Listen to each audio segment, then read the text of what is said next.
শবে বরাত কোন হাদিসে আছে? কোনো হাদিসে নেই।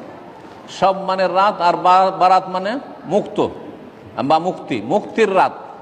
তো সব ফার্সি ভাষা, আচ্ছা সেটা যদি আরবি বানানো যায় লাইলাতুল বারাত, লাইলাতুল বারাত বলে কোন একটি হাদিস, জয়ীফ হাদিস আছে?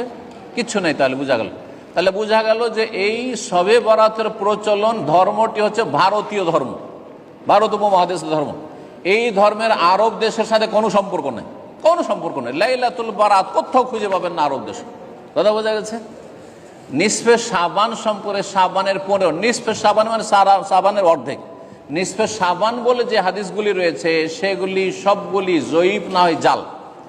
সুতরাং শবে বারাত মানে শাবানের 15 তারিখের রাতটি সম্পর্কে বিভিন্ন যে আকিদা, সেগুলি সব ভ্রান্ত আকিদা।